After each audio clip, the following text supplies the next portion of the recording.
last week.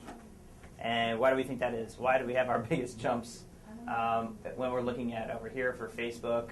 Jumped now to 198. With bodily harm was still not streaming. That was not bodily harm. Yeah, you have to look at the camera and make sure that he knows that he didn't actually. Donnie. He didn't. We're not streaming. Oh, now we are. Hold on. We are. I had to refresh like 6 times. So that last part definitely wasn't on tape. No, it wasn't. That's the right name part? It might be. Great. Are you looking at me, dude? Look at the action. There's people actually. All right, so just going back, why is it that Twitter and Facebook had our largest jumps of the semester? Where you can see over that 2-week span, we go from 106 to now 119, and then more impressively, I think on Facebook, 171 to now 198 over this October 30th to 13th. Why was it, Ty? Because we had, you told us to do it, and we did it. During a short, I've been telling you during to a do short it period of time, this entire semester. You gave us a set time limit. You created competition with the groups, and it worked well. It worked. Yeah. Our numbers are up. We could use a couple more likes, so if you're watching, for the love of Facebook, go to facebook.com/Globesville and just turn that 198 into 200. It's just cool. All right. But we're still up here on our YouTube subscribers at a pitiful +2 or +1 per week, despite the fact that I made our #1 goal. I am sending out that email today, though, so hopefully. Oh, that's right. We're sending out the alumni email? Yeah, I got it right there. Great. So. It goes out today, and we're asking for YouTube subscribers and likes and interactions. Goes up today? Great. So I want to talk about, thank you, Greg, for updating these. Today I want to talk about our goals, data process, a little bit more about YouTube analytics, and answering this question, are people watching? Thanks to Greg. And then we're playing our subscribe game, which will happen more toward the end. Spoiler alert, you probably know what's going to happen. All right, so getting into idea of data process. There we go. Allow this guy. And we're thinking about what is the process, because the idea of big data or any set of data is that, oh my gosh, there's like so many numbers, so many things to look at. Well, which one is important? Well, we've determined which ones are important, and things that we care about. What are those things? There's our overarching and lots of good content. Trust. Logs.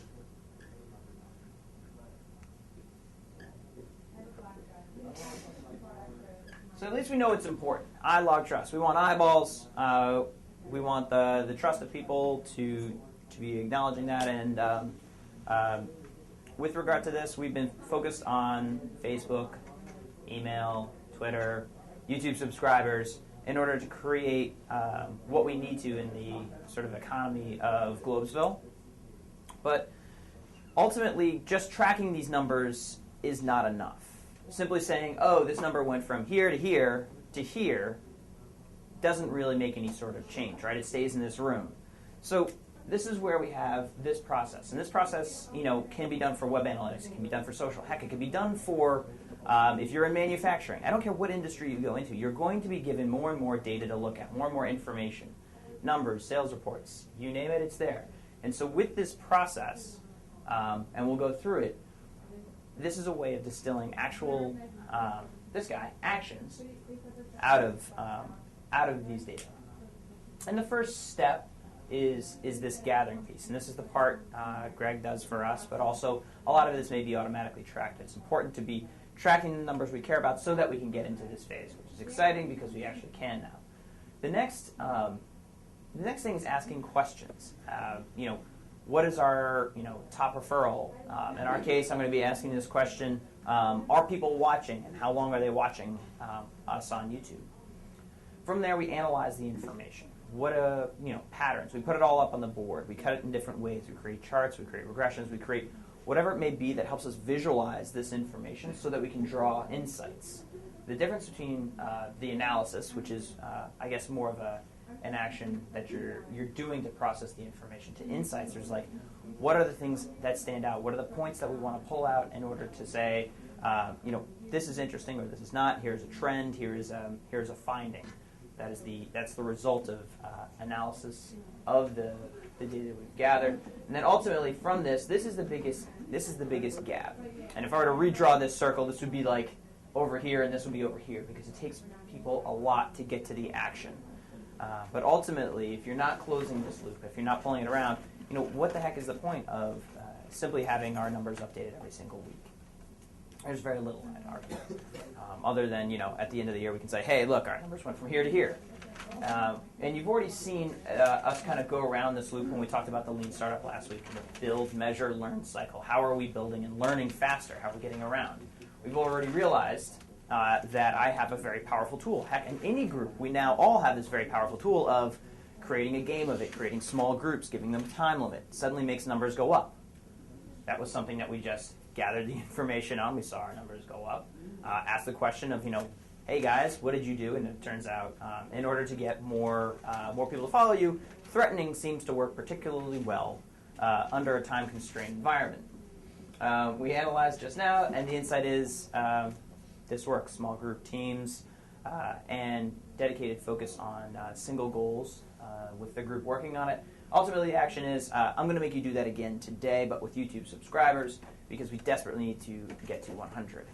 And so this is this micro example, and the faster we can do it and asking these questions and go through this loop, the more we can become a learning organization, the more we can leverage the numbers we're tracking in order to get there. So my next issue is like one of these big sins as we go through data, and that really is this the sin of averages. And if you're thinking about it, average is certainly an easy number to grab. I'll just go ahead. It's an easy number to grab, so it's accessible, but unfortunately, it can be wildly misleading, and I'll show you this section here. And it's because this is one issue, this idea of distribution versus average. And so, if who knows who this guy is? Bill Gates, right? He looks exactly. so young. He Still does. so young. He's doing all right in this picture. So right now, I'd say the average income in this room, if we were to say, is probably under, I'd say, ballparking 70,000. Probably less than that because we're students and a professor who does not get paid very much. If this guy walked into the room, though, what would our average income be? Yeah. Dumb. What would it be? Still just whatever amount of money he has, it'd be like $60 billion. It would automatically go from $70,000 to like $60 billion or something like that. Exactly. Yeah. And so, why is that? I'd still be broke, so I don't know. You'd still be broke. But wait a minute, we're a room full of, on average, millionaires. What are you talking about? How can we be broke? Because the average is misleading because the balance of what we're measuring is off. Yep. So let's say you've got a data set and, or in this case, Bill Gates. Right? If we look at a distribution, we can say, here's just Bill Gates with a ton of money. Sorry, here's money. Here are people in the room. We're talking about the misleading nature of averages.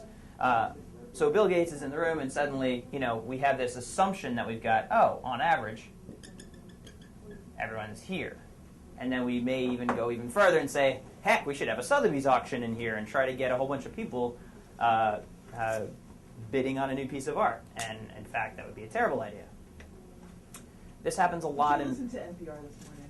Yeah. They're going for the record. Yeah. Well, no, they got it. 142 on the Francis Bacon painting. Yeah, but they're going to try to break it on the... With what? Warhol, right? The Warhol. Oh, that's going to beat it. Yeah. By a Some lot. sort of It's going to be crash Warhol. It's going to be like 200. Yeah, the commoditization of art and So wacky. whatever. Screw that. Anyway, we realize that on average is a very dangerous number, and in general we'd like to see distributions, especially if we're looking for deeper insight. All right, so file that away, pack that up for later.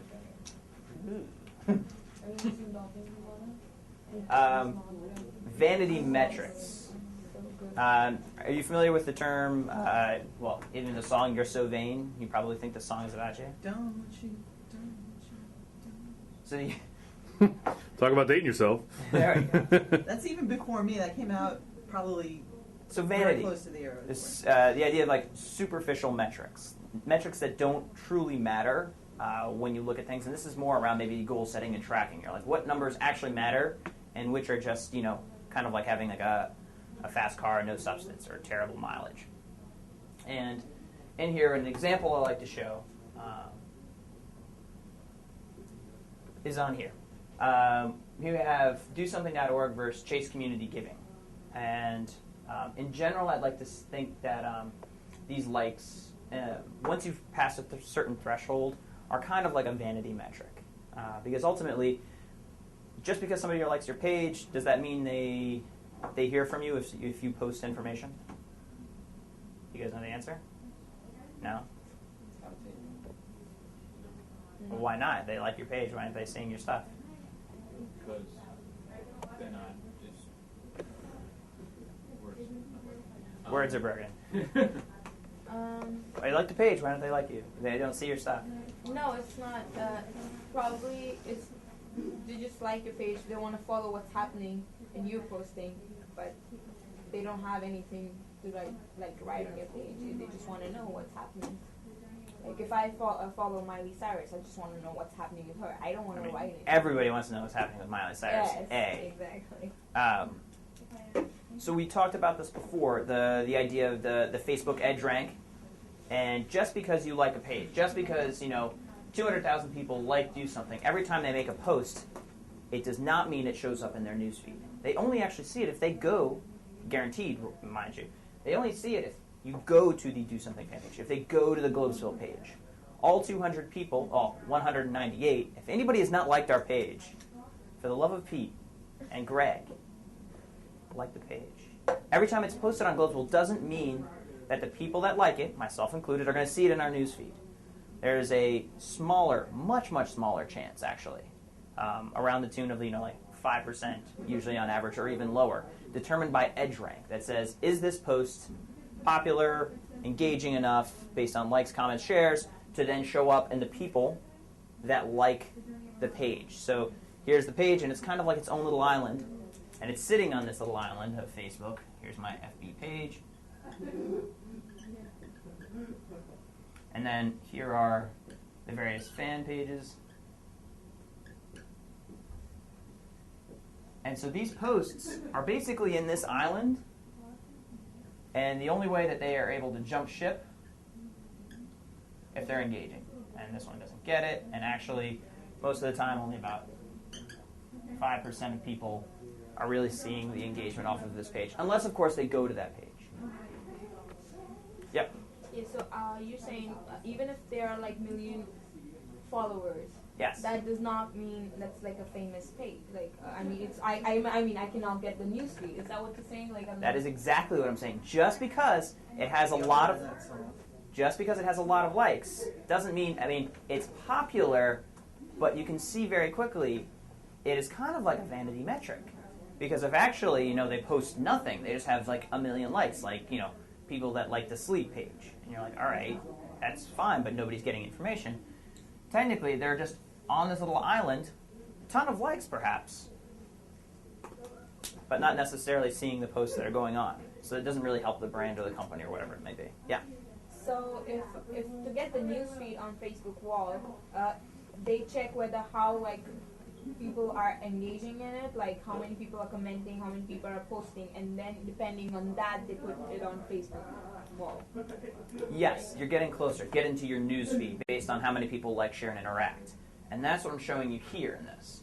So when we compare two pages, any given page, so I'm comparing Do Something and the Chase Community Giving Challenge, and Do Something has got 200,000 likes. Chase has 3.3 million likes.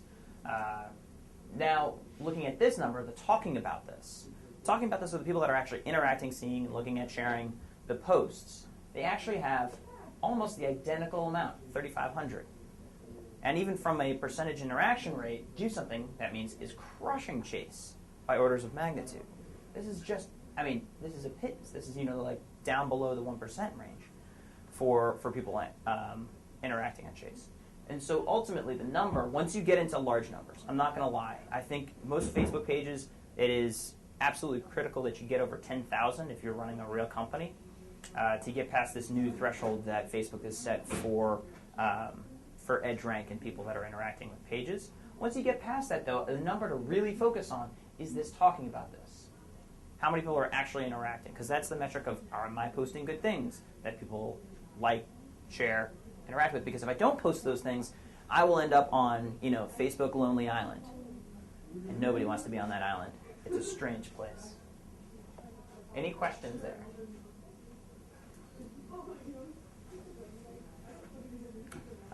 Never being surprised by data is another one. Never being surprised when you look in and say, like, oh, I'm going to go find the answer and go prove, like, Professor Fizz wrong. I'm going to go in there and find this number that proves I'm right.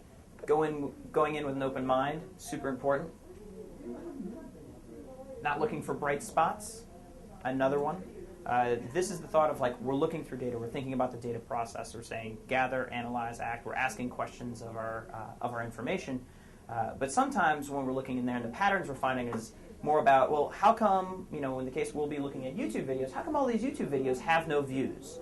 Well, how do we get more of these to get more views? We'll be looking at this, and we'll be looking at Greg's thing, and we'll say, like, well, heck, let's make all these, Fs into, D minuses. Instead of saying, flip it around, like this photo, instead of looking at, wait a minute, why are all these light bulbs turned off? Well, heck, how is this one light bulb turned on? It's not even plugged into anything. This is like cold fusion. This is something mind-blowing. How do we do more of what works instead of fix all the things that are broken? Is this sort of two ways of looking at, especially when we're looking for patterns, and analyzing what works and how to do more of it as a method for looking at the patterns and data. Measuring the delta. This is an idea based around the fact that we should be equally surprised by the fact that we have a 50% gain as opposed to a 50% loss. In general, people, a lot more loss sensitive. You're going to do a heck of a lot more work if I threaten to take $1 away from you than to give you $1. The pain of losing really is felt more, and this is true and continues into analyzing data. So in this picture, we have a cup that's empty, a cup that's full, and we should be equally surprised when we miss our goal, either positive or negative, or when we see a number that surprises us by a given amount, as opposed to that is lower, because it means we were that wrong at estimating how much work it takes to get the result we wanted. And so if we have a cup and we're pouring over 50% over the cup, we'd be flipping out, and if we didn't have enough coffee, we'd be flipping out. So we're thinking about, in a kind of like negative space, be as equally surprised about gains as to losses. All right. So what I want to do now is see if we have any questions, but also move to 10 o'clock on the dot.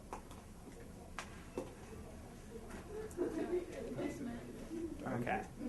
You're out. So, Greg, you're going to help us understand some of the stuff you put together here. What the heck are we looking at? For each video, this is the video link next to each video's name, and the audience retention percentage per minute means how many people are still watching this video after a certain minute. So after the 1 minute mark on the hunting for Harlem Shake, 50% of people had already dropped off. And then 2 minutes, 37% are the only ones still watching, so we've lost another 20%. And it just keeps going down and down until the end of the video, which is 19.2% left that made it through the whole video. So 19.2% of the original number made it through the whole video. Well, isn't that better than, weren't we shooting for 10%? But then you look at the Halloween special water clue, which is 18 minutes long, and after 1 minute we lost 50%. 3 minutes we're at 20%, and then by the 18 minutes, only 10% were still watching. That's pretty good for a video that long. I'm surprised that we even have 10% of people watching for that long. I'm doing the copy for the new article, and I was like, damn, like, this is long.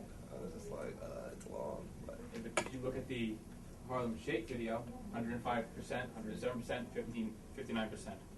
So at like 29-second mark, that's when everyone turned it off at the end of the video. Mm-hmm. So we're trying to answer the question, are people watching us?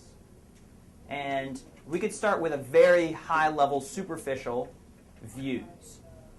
Right? We could start with this, like, why am I calling views superficial? Anyone want to disagree with that? Why would I say views are superficial on YouTube? because of what we just talked about, the drop-off rate and what constitutes a view and whatnot. If It's kind of volatile. If I clicked on the video and then I just turned it off, it's a view. It's a view. It sucks out. Yeah. I mean, that's like Nielsen family rating style, old school. Heck, we've got a 1.5 rating for that many millions of people watching us. I'm willing to bet they didn't watch the whole thing. So next after that, we've got this sort of minutes watched.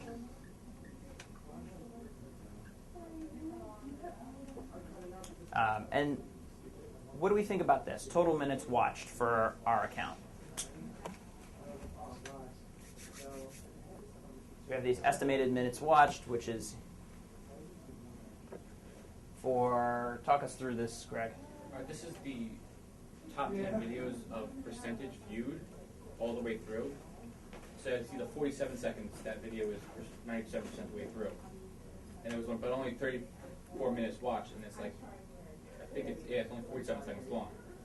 So that's decent, but the Harlem Shake has 363 minutes watched, and it's only 30 seconds long, and it's 96.9% viewed all the way through it. These are more averages. Yeah, so we have these total minutes watched, like an average. Like it's good to know our total, aggregated viewership, and that's something that we track. It's a really impressive number. This is like multiple thousands of minutes that people have watched our videos for in aggregate. And our next column here, the average viewer duration. How long they watched the video for on average when they turned it off. Exactly. So again, we have to acknowledge that with the average viewer, this is certainly a good way to quickly understand where our distribution kind of is if it's like that. Okay, average minutes watched is just assuming a happy little average where some people watched a little, some people, most people right here watching on average, for example, one of these things for this average amount of time. Is that making sense? The minutes watched is everyone, right? Minutes watched total, everybody. How many times that video was watched? Didn't How long? we say that we don't want to really look at the average? Because, let's say, only 20 people watched the video. Maybe less than that. And 10 of those people watched it full, but the other 10 turned it off. So immediately we're applying this and we're saying, I really doubt that it's an even a happy little distribution for our videos. And spoiler alert, you're absolutely right. And in looking at this, we're trying to say, like, are people watching? What other questions do we have? One of the questions I had is, well, heck, what insights could we potentially bring to the production teams, to the folks making videos, given what we see in these YouTube videos? So are people watching? Yeah, people are. I mean, this is not an insignificant amount of time for people to have been watching. So yes. But I want to ask some more questions. And my next question is not are people watching, because we know that's the answer. But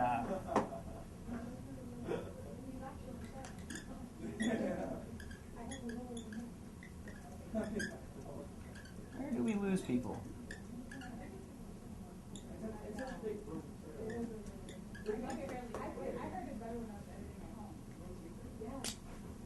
What do you mean by that? Where do you lose people?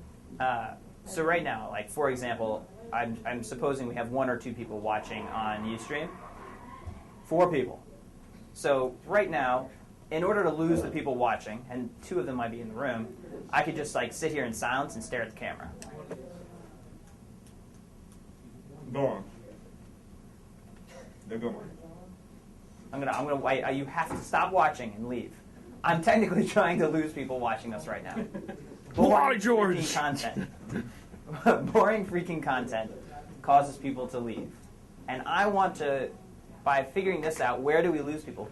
Figure out a bit more and help our production team stop losing people. So that would be pretty much, really easy if we were to look at it and be like, oh gosh, look, you got really boring for that 3-minute span where you just stare at the camera. That's where we lost people. 100% lost. I don't think it will be that easy, but by trying to answer this question, and I'm going to show you how we're going to find it, we can hopefully get some insights, again, for the purpose of actions that will be taken to the production team. Yes? Okay, this is just like from my knowledge. Okay. When you see YouTube ads and you get ads, right? So, and we skip it, or sometimes you watch it if it's interesting and all. So they realize like the ads that they have reached the audience according to how many minutes people have watched, or how many people are just, like how do they come to know? Are you getting my question? For ads, how do For they? ads, like how do they come to know like how many people, how many audience they have reached? Is it when they see all, like, the whole average minutes people have watched their ads? Or? Yeah, so they can actually track. They have, like, these like, sort of checks to see if people are watching at intervals, which is how they can tell where people are dropping off. So they come to know even if they have skip it? They know, like, we skip it? Yeah. Oh, okay. They track the click. They track everything that you are doing now with this video. They can see where you're, getting through or not getting through. So, average minutes watched. So, where do we lose people? Do we have any metrics here that can help us answer this question? Which metric would we use here? How the heck do I find out, what I just did on Ustream is going to lose people? What do you think? Do we have the metrics we need here?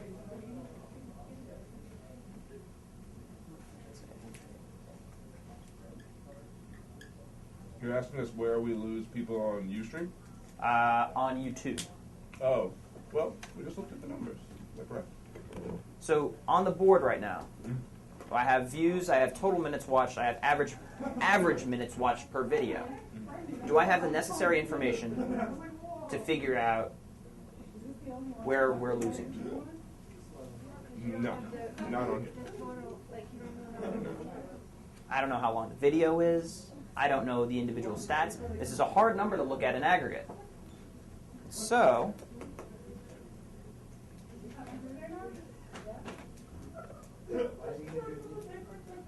we need to go inside of here, audience retention.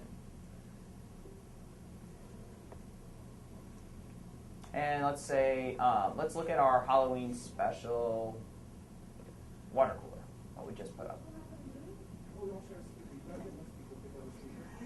I'm going to increase the size here, and I'm going to stop this from playing because I don't need this to happen. Stop.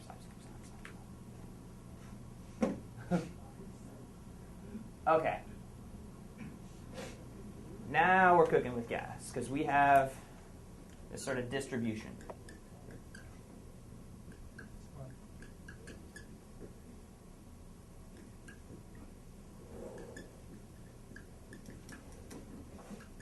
Distribution of time watched.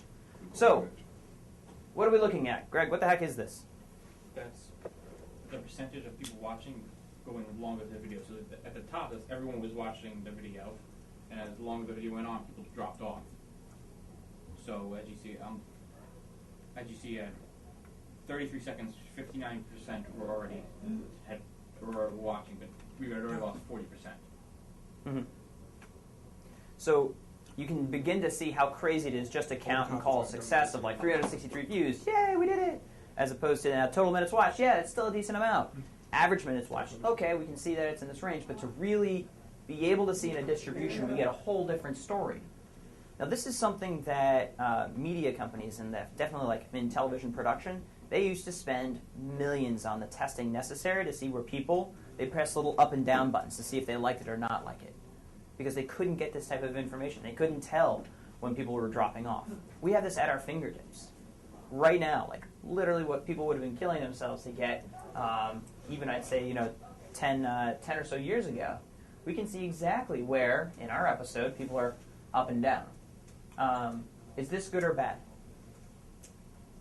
Not very It good. is not good because the video's pretty long, and after how long? After about 4 minutes, you're at 15%. Yeah, and it's interesting because I'm doing the copy for this, so there's like a break at 8 minutes, so maybe we should divide them up into smaller episodes. Because at 8 minutes there's a break, so maybe if we make it only 8 minutes, at 4 minutes they might be like, I'm not gonna turn it off yet, there's only 4 minutes left, and then it would be better. Or I could be wrong and they just will never watch that long. I think we should have the production group watch this class after it's finished. Because a lot of the production group isn't here. And especially the Thursday group. Thursday group who this is applying to. Should do the real. Ty, what was the other thing you said? You said you had a really juicy thing at 8 minutes, I guess? No, at 8 minutes, there's like a little commercial break. There's no commercial, but it's kind of like a commercial break. It goes black, and then we come back.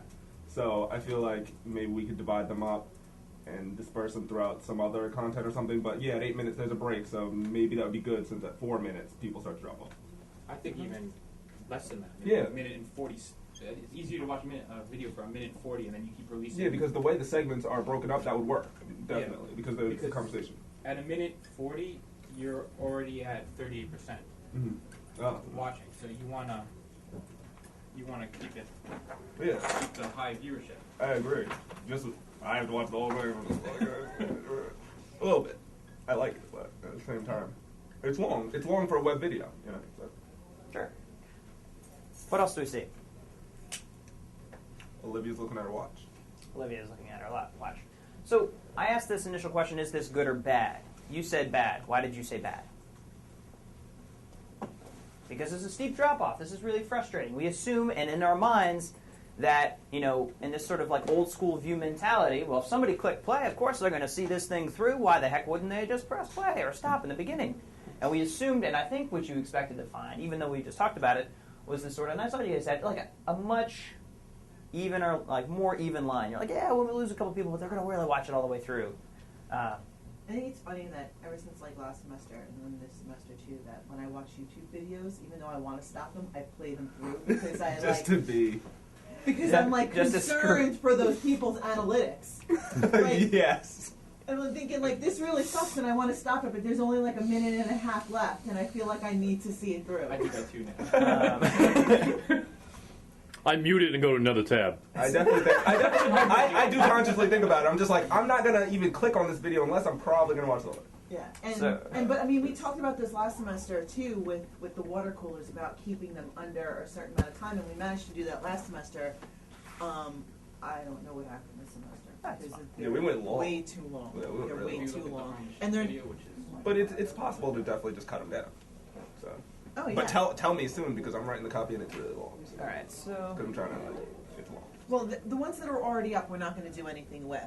They're So, up. going That's forward. it. And moving forward, but that's what I'm saying. I think that maybe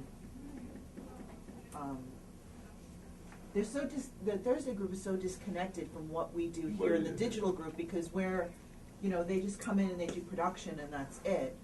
So they're not seeing the means to the end kind of. You guys don't have thing. this on Thursday mornings? No, we don't have George on Thursday. Oh. morning, All right. no. Makes a big difference. I just changed something in here and I went to relative audience retention. So, is our drop-off good or bad? Well, first off, what the heck is this?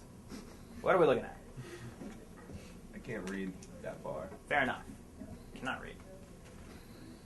This is a look at the relative audience distribution for all videos across YouTube of this length and what people do. So when I asked the question, is it good or bad, you used, your sort of gut of looking at a chart that drops off a cliff and said, that's bad. You happened to be right. We were actually below average and actually then significantly below average after about a minute and 50 seconds, where we take our biggest drop from where, on average, people watching these types of videos of this length drop off.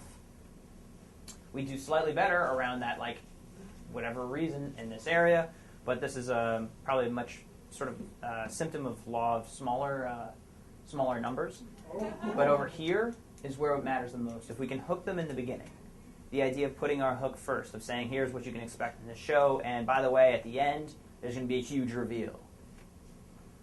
Whatever it may be that we're putting up, the interesting content of keeping people engaged, we get is that, how do we hook them in the beginning? Because we understand that this drop is going to happen no matter what.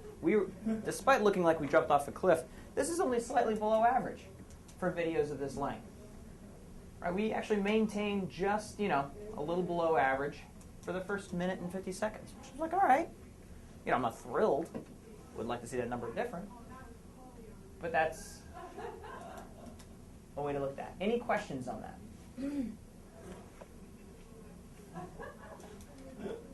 Now let's look at Harlem Shake.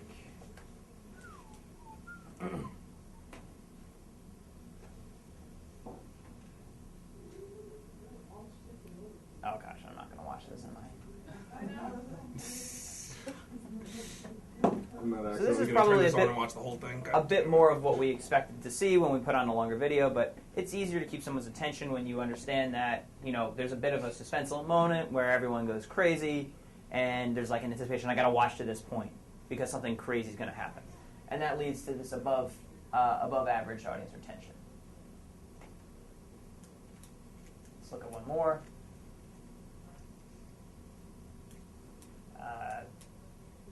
Here's another good one. Local minute tutorial. I feel like we put a lot of love into this one. Stop this from playing. So in this case, we start off a little below average, but ultimately we pull back up to average. And this is a much smoother descent for videos of this length, where we understand that, heck, this is not that long. I'm going to get to the end of this. And we get to realize where most people are keeping their videos within this range of like 1 minute and 30 to 3 minutes, because this is like the attention span on YouTube. Any questions on this? Makes sense. We can look at distributions. We've got some ideas. One is smaller video length and use the breaks. I think someone threw out, or I made a note of. Yeah. Right. We gotta I'm still not able to understand audience retention. How does that? What's the graph all about? So. Yeah, no, of course. And thank you for asking. So down here we have literally minutes in the video, and so I'm actually going to go ahead and play this video, and you're going to see this progress. We are going through. Right now, we just lost somebody. Just lost somebody. Just lost somebody. Just lost somebody. We're about to lose it. Our biggest little dip there. Yep. And we're seeing as we go through. Really? Right there? I mean, this is pretty engaging. What the hell? This is good stuff. Actually, this is, at this point. Probably the best video that we've produced ever. This is the best video, but also relative audience retention does very well. So we're losing people, but that's fine.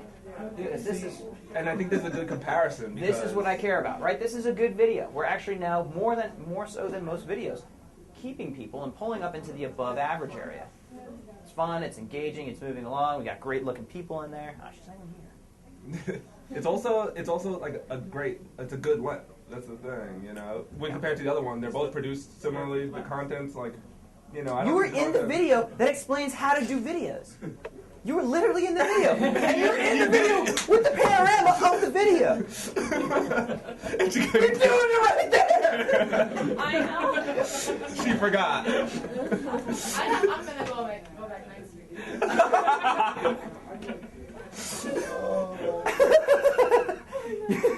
There's no hope for any of us.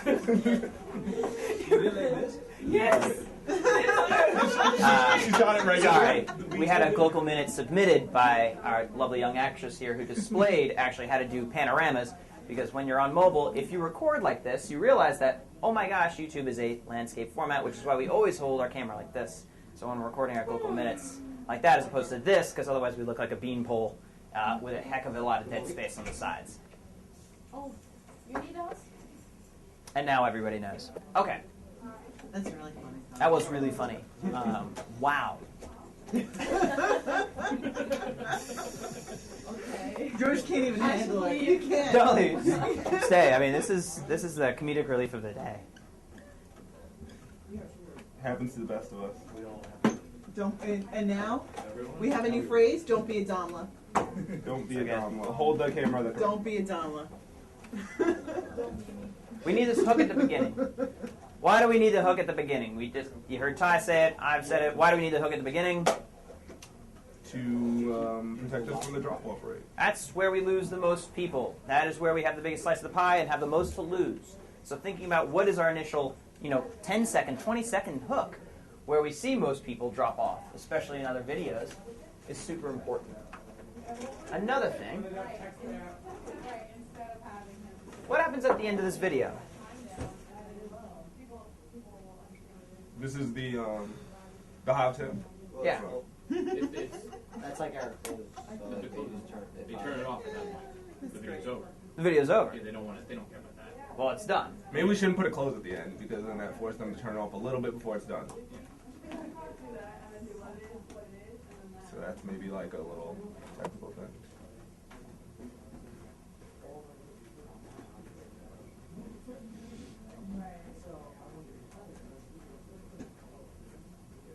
All right. So, does anyone know what an annotation is?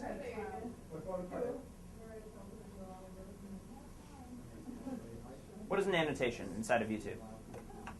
Are those the small bubbles or no? I'm just staring at you blankly because I'm seeing if you actually know the answer. Yeah. Oh well, that's my guess. Yes. I forgot. Is that what those are called here? Okay. That's exactly what those are called. So Right. on Globesville, we don't have any of these, but Yes, we do. we do. Which one? Help me out. In the Global Minute tutorial. In the Global Minute tutorial, we have one. It's inside of it. It's not at the end. Or maybe it is. It's somewhere in there. It's in there. Okay. I put it in.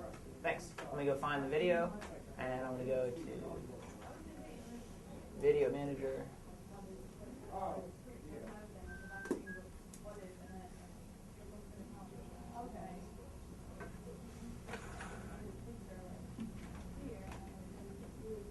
So somewhere in this guy, we've got an annotation. I think it's a note.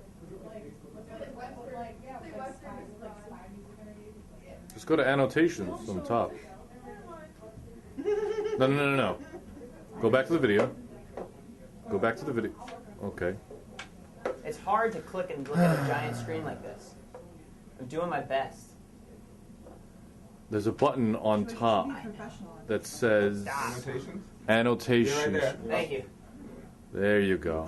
You're such a cute guy. Alrighty. So, here's our annotation. Great. So, that is an annotation.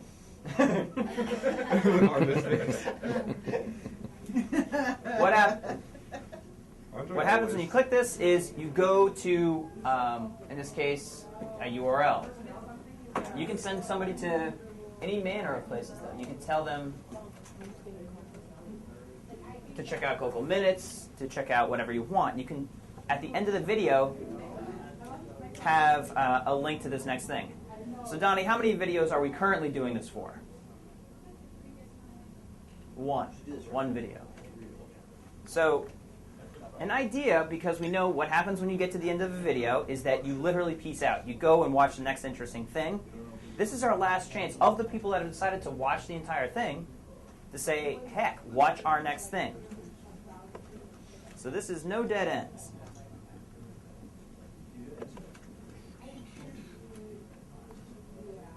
No dead ends, meaning when you get to the end of a video, or even as you're going through there, you have an opportunity to put in these little advertisements, these little teasers even. So let's say the video didn't necessarily have something in there. We could still put something crazy happens in 10 seconds. You won't believe it. Whether it does or not, so it goes. But we can play with the fact that we can put notes in, and even right now, we could go into the water cooler and say something ridiculous happens at 8 minutes and cause people to stay, or maybe, all right, I'll skip ahead and see what happens at that point. We can play with the story arc. We can look at these data. But we're thinking about this from the perspective of no dead ends. If we were to break up our videos into smaller lengths, how could we possibly make sure somebody watched or could watch another video? Why would they know they're connected? At the end of the video, go watch the next part of this video here. You can click right there. Well, that just sounds crazy. Or we can do like a Crazy enough to series work. thing. Like, Exactly. So, does everybody understand that? Do you understand what he just said? Right, we can daisy chain these videos. This could link to the next video, which links to the next video. Daisy So chain, you I've never heard could that before. you could link together a series of videos in a hey, you could even make it a choose your own adventure. Choose this video or this video. Yay! I love choose your own adventure. Oh man, Dawn's hair They're my looks favorite dude. books Dawn's when I hair was a looks kid. beautiful right now.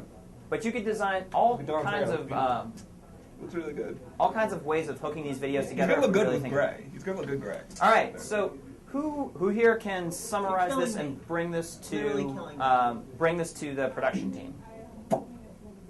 I think that we Needs should to go have to the Thursday production team production. watch this video. What do you think, Donnie? Yeah. I mean, I think it's important for them to see, especially with the web, more people watching stuff on the web. It's more important for video people, for production people, to know that these are the things that happen when you're watching a video on the web. And it's a lot different than watching something on TV. When you're watching something on TV, you're in it for the 30 minutes or 60 minutes that show is on there. But for the web, you're more Discovering it as you go. Leave if you want. like impatient, and you're more like what's the word? You're kind of like on the move when you're online. Yeah. Like, You made a conscious effort. like when you sit down to watch TV, you're just like, Yeah. like you're just slumped. Like, oh, I gotta watch. You made an effort to watch TV. Online, you're just kind of Instant gratification. That's what I was looking You're for. doing other things. The web is like instant gratification. You're looking for that like 2 or 3 minute thing to like make you laugh, and then you're going to move on to the next 2 or 3 minute thing to make you laugh. And it doesn't make you laugh in a minute, you're gone. Or even 30 seconds. So this is also an opportunity for the digital team to play with videos after the fact, to look at them and say, we know, the digital team knows that this is going to happen. This drop is going to happen within the first 30 seconds. And in fact, YouTube says that's on average what is usually happening. People are going to drop in here. So one of the fun things that I think we can play with is saying, looking at heck, all of our videos, how do we create a sort of hook annotation here saying, oh my gosh, you won't believe it, they lose their shit in 10 minutes, 5 seconds. And at the end, how do we have this link so that we know that we can link them to this next video is the next video you should probably watch, and then this video. Get a second, third, fourth bite at the apple, so to speak. So we can keep and retain this viewer who otherwise, right now, for a large, I'd say all, more than pretty much 99% of our videos, watches this one video and says, heck, that was interesting, off I go. If we want to build this channel, it can't just be, oh, go to globesville.com or go to just this one place. We have to think about how we're hooking together our content in a meaningful way. And this is the challenge to our digital team. There's a lot of annotations and a lot of work to be done here in creating these hook annotations and links to the next most relevant video. And then for the production team, someone has to communicate this to them. Maybe part of it is And like the journalism team, for that matter. part of it is watching this, but I don't know if that will be enough. Though this is fantastic TV, well, web TV. I think we're going to need to have a special way of communicating this. Hook annotation, no beginning. Anybody else have any other insights? So you see how we kind of started with this general question. We started from 30,000 feet, saying, are people watching us? We looked at our data. We put out all the analytics. We said, views doesn't really cut it. Average total watch, that doesn't really cut it either. It wasn't until we started really drilling down, understanding this distribution of people that watch us a lot, people that watch us a little, that we found some really meaningful things. Like, these are fantastic insights that professional companies that create videos don't end up figuring out for quite some time. However, we are at that sort of big chasm point. We've got the insight. We actually know the answer. We literally can tell them with unequivocal information that shorter videos with hooks in the beginning, with this type of mindset, will produce longer watch things. We know this information. Here's the most frustrating part. How do we get from this insight to the action? And I'm going to leave you guys with that challenge. How do we get to the insight to the action? Who is running point, I guess, on communicating this to the rest of the team? I think Greg should be part of it because you analyzed a lot of this information. I'm here tomorrow, so I guess Donnie and I will work on communicating this to them, getting everybody to sit down for a couple of minutes to talk about it. We can build so much drama with this moving camera. I feel like we can build a lot of drama And then with it. Like, who it's on just our like, team? Who on our me and team Donnie. has the time to create these annotations? We just stare at the camera. Is there anybody interested in playing with the annotations? Because there's I think, well, our writer should be playing with some of it, right? Like, you've watched the majority of this stuff. Yeah, I will come up with it. I guess. Okay. Yeah. After I'm done with the other like 2 things that I have to do, then we'll just like watch something and figure out. All right. Like what would be a good place to put it. Definitely in the beginning. Okay, next up, and finally, today's game. Today's game is about this number up here, 41 subscribers. This picture of Rhonda alone will get us like at least 5. So It's we a should probably special just use picture. that as an advertisement. Something like that. All right, so I'm going to give us, let's say, teams or no teams today? No teams, because we did have the theory that it didn't require a team. So I'm going to do timer. I'm going to give us 10 minutes. How many subscribes do we think we could get in 10 minutes? To YouTube? 2. Well, we've gotten pretty much 1 or 2 per week, so How many people are on the alumni list? Like 800, but out of that like 800, only maybe 60 of them open the emails. Okay. And So that we've asked them, 854. and we've asked them to just subscribe to YouTube in the emails before. Oh, damn. I was gonna say we can get at least 20 then, but I don't know. Maybe not. I mean, we'll do it again, but Yeah, I mean we'll try. let's. Well, this email So- is specifically for that, so maybe that I've started the timer. could not. 10 minutes. And I will help facilitate discussion or let you guys go on your own, but I will say that it doesn't matter, I'll say this, if they are real people or individual people that are increasing our subscribe number, because the importance of this number is right now to hit a threshold, which means it's no holds barred. We have to get to 100 in order to get the live streaming that we need to on YouTube. So here's 10 minutes. Discuss, go forward, but you have the group. Go. Well, 9 minutes and 20 seconds. How are you going to do it? Oh, well, I don't know if everyone has multiple emails. If you have a Gmail account and an NYT account, you can subscribe on both. You know. Yeah, because we definitely have more people. We definitely have a few people who haven't subscribed with 2 emails, so we should probably, or 1, so we should probably get on that. That's probably our best bet, and it's probably a good amount of likes right there. Yeah, you can get double the people can subscribe. Because we got everyone in here probably didn't do it yet, and then we got some people in here. I mean, if worse comes worse, you can just start making Emails. emails and, you know, start subscribing just to get. Well, let me ask these people here. Hey, you got it. You mean like making a fake account? Yeah, just make a fake account and subscribe, and then make another fake account and subscribe.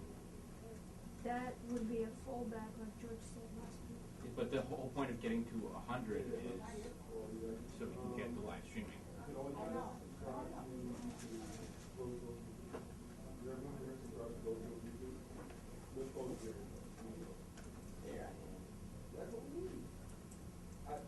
Still at 41.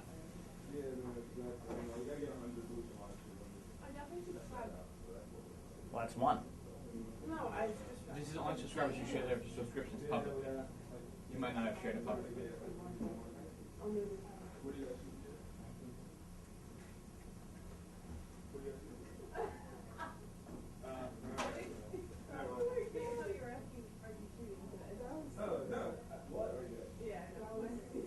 Any other ideas?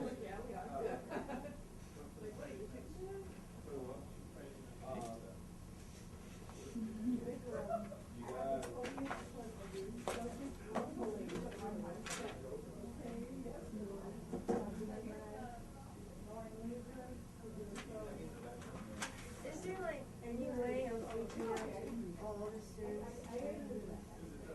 We need their emails. Right, but is there anyone that can do that? At this point, I don't think so. We have like what, 50 something of the general student population on MailChimp? 58. Correct? For what? Our students out there. The student That we MailChimp? can- The student MailChimp is the MailChimp from last semester and I think this semester. We would need more emails Yeah. from the students at NYT to get those people. I mean, there must be someone, from this institute, like on campus that has, like, I don't know if it's Yeah, but they, So- There you go. have to give us- Wait, what? Move the needle. You did it. You moved us. You actually moved us. They'd have to give us our trust and give us their emails. Yeah. So that's Yeah. 42. That's an actual action that just happened. Chloe, what did you do there? I created a new email. What the heck? You made an email. Made email.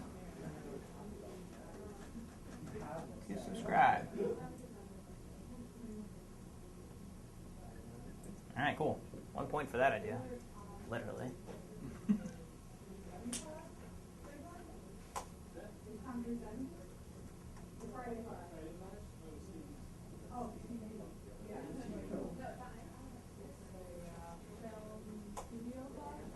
We mentioned email. What other levers do we have?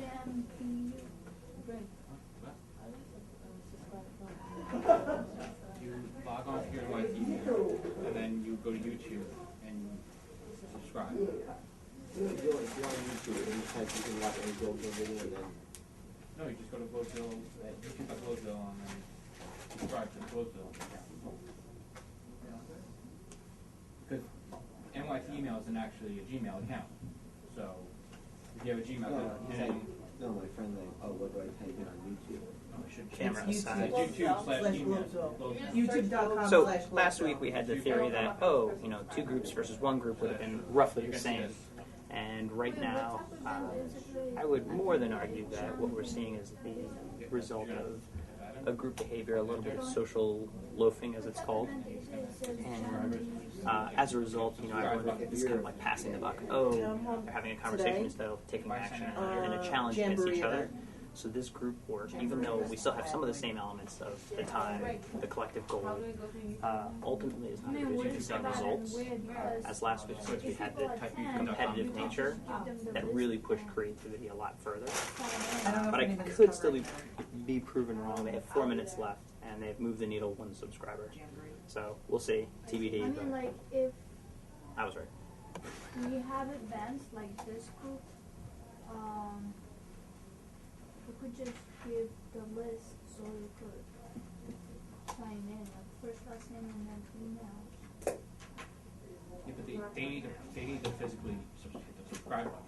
You can't, if we take their emails, they're not going to subscribe. We'll Right, send but them- if you send out emails, there's no guarantee that they will subscribe to that email after the email. Still at 42. 3 minutes.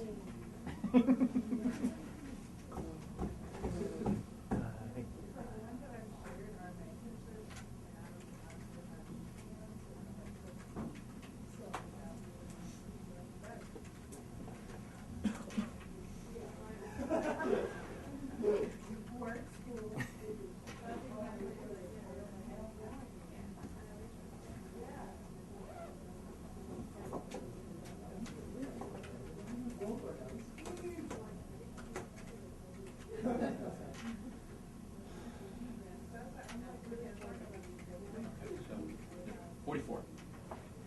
We just got 2. Yeah? Yep. All right. There we go. What were the tactics on that one? Now, tactic for I posted on Facebook and Twitter to subscribe to our YouTube channel. Don't like that. I'm leaving 11:30. So I'm like probably not going to be able to be there. Because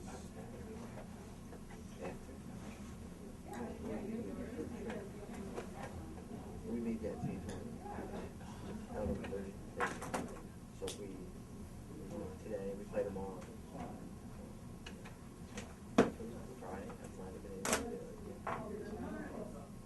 2-minute warning.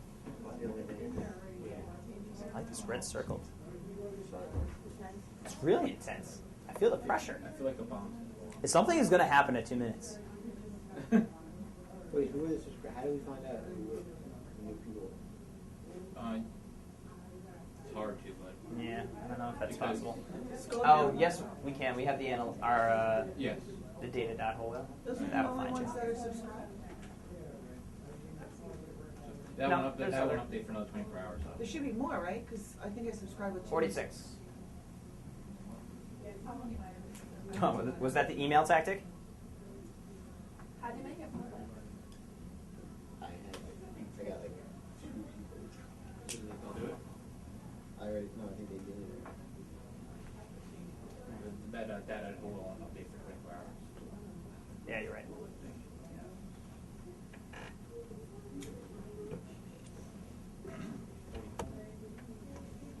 One minute warning. 46. 46.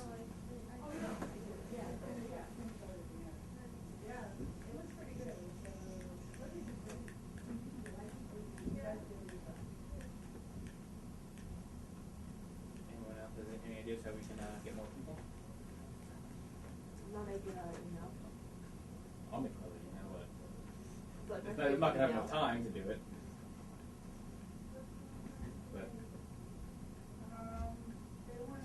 They're gonna shut me out because like one of them wants to like help with my accounts. Stop adding your phone number to it. You have to. For YouTube? Yeah. For the Gmail accounts. yeah, they won't let you not do it anymore. You can't use third-party email to create a YouTube login? Okay. That doesn't sound very certain. I think you might be.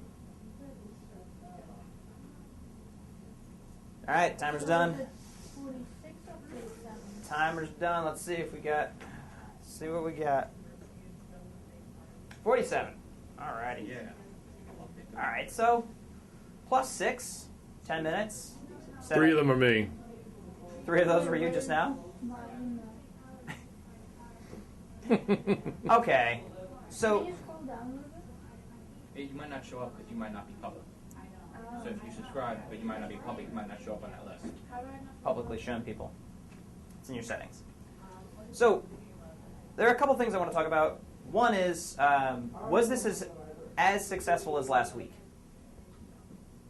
Why do you say that? Because we did not get as many people to subscribe as we did like last week. Mm-hmm. We got, I think, 11 people on Twitter and 11 people on Facebook. Mhm. We had the same amount of people liking. We only got 6. So what did we do differently? Why wasn't this as successful? We don't have as many people here as we did last week. We started with as many people here. Just lost. We did.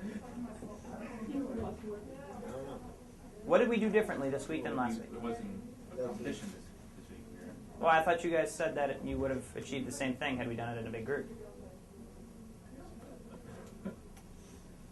So that was Don's argument, and ironically that Don's not here. And I just want to point out the nature of large group work when it's work versus decision. Committees, large groups, they can approve and veto things pretty quickly.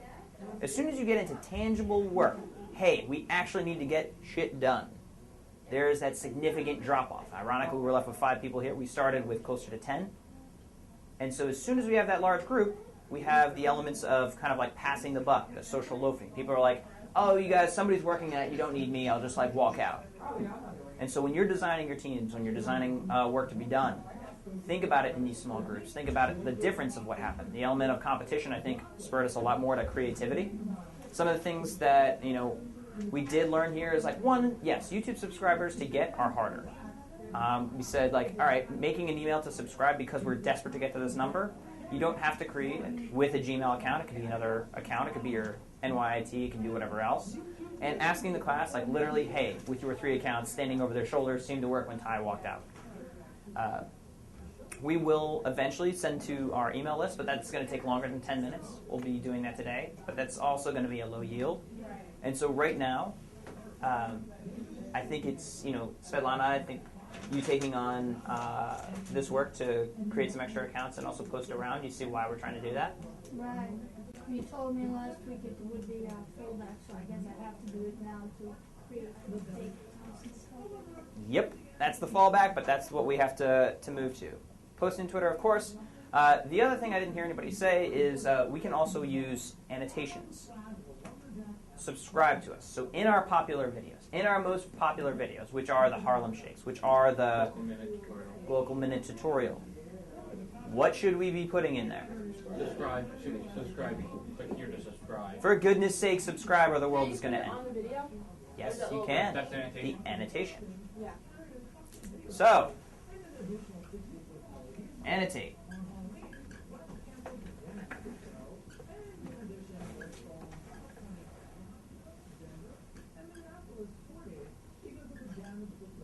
We've got actions. Svetlana, Greg, you can do this. You understand what I'm saying here. You can create the subscribe links. We've posted to Facebook and Twitter. We're going to be sending to our list. And we'll be asking the class to dual subscribe. Somebody will. Quad subscribe. Quad subscribe, guys. I think I can do that, actually. Okay. That brings us to the end. We'll take a 5-minute break, and then I want to do a check-in, the stand-up check-in. Sound good? You said it might not be public. It should be in your settings. You have to click into your settings.